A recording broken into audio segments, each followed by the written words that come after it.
Assalamualaikum dan hai semua.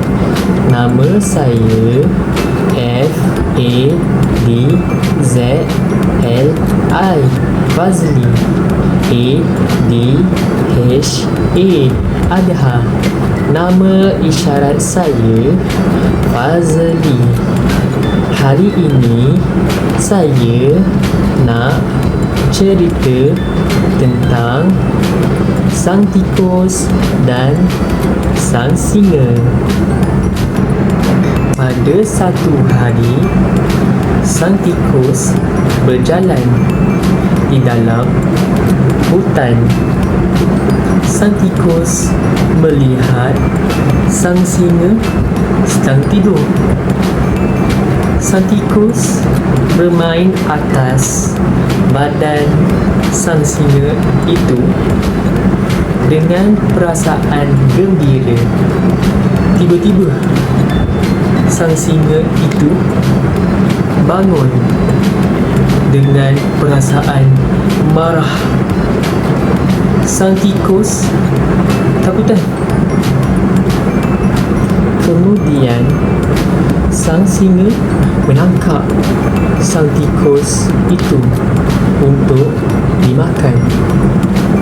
Lalu sang tikus itu minta maaf dan berjanji menolong sang singa itu di dalam bahaya.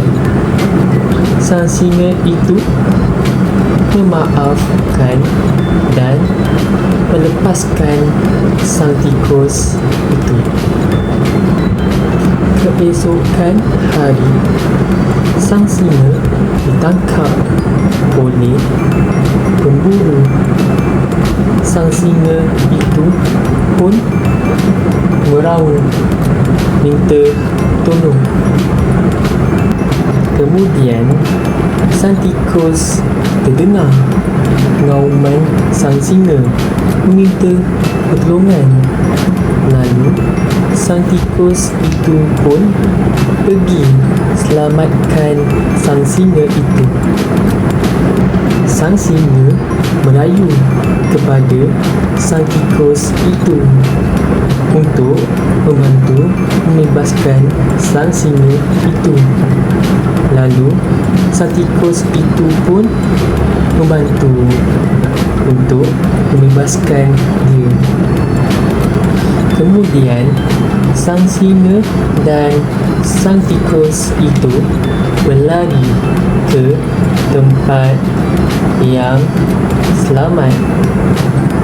Sang singa lalu berterima kasih kepada sang tikus itu kerana membebaskan dia.